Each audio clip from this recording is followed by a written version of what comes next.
वंचित बहुजन आघाडीतर्फे तहसीलदारांना निवेदन। नमस्कार, मी Jayshree Sonawane, blue storm TV news मध्ये आपलं सर्वांचं स्वागत आहे आणि ही बातमी आहे महाराष्ट्र प्रतिनिधी संजीव भांबोरे यांच्याकडून। पवनी तालुक्यातील रेतीघाट सुरू करून घरकुल लाभार्थीयांना तात्काळ रेती उपलब्ध करून देण्यात यावी, अन्यथा वंचित बहुजन आघाडी रस्त्यावर येऊन मोर्चा आंदोलन करेल, अशा आशयाचे निवेदनपत्र आज दिनांक 11 फेब्रुवारी 2026 ला माननीय तहसीलदार यांना देण्यात आले। पवनी तालुक्यातील जवळपास 200 लाभार्थ्यांनी मागील 2 महिन्यांपासून घरकुल बांधकामासाठी रेतीची मागणी केली असून रेती अभावी घर बांधणे थांबलेले आहे।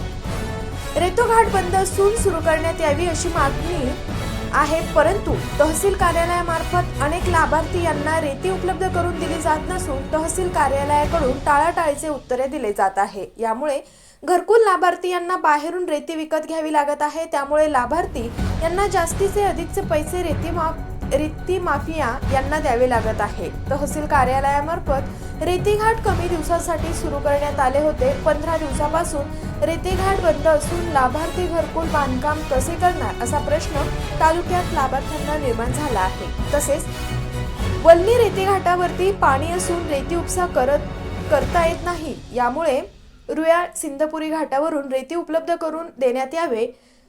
जुनोना, रुयाल, वल्ली, धानोरी, कोरंबी, उमरी अशी सर्व घाटे सुरू करून लाभार्थ्यांना तात्काळ रेती उपलब्ध करून देण्यात यावी व तसं परिपत्रक काढून लाभार्थ्यांना 2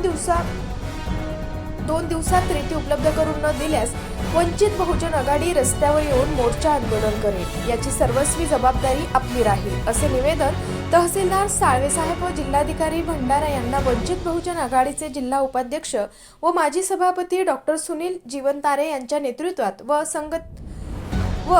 संगदीप देशपांडे, तालुका अध्यक्ष मार्तंड गजघाटे, सर धर्मदास भांबोरे, एकनाथ मेश्राम, माणिक गजभिये, सैफुद्दीन खान यांच्या समवेत निवेदन देण्यात आले। अशाच काही नवीन बातम्यांच्या अपडेटसाठी आपण पाहत रहा ब्लू स्टॉर्म टीव्ही न्यूज।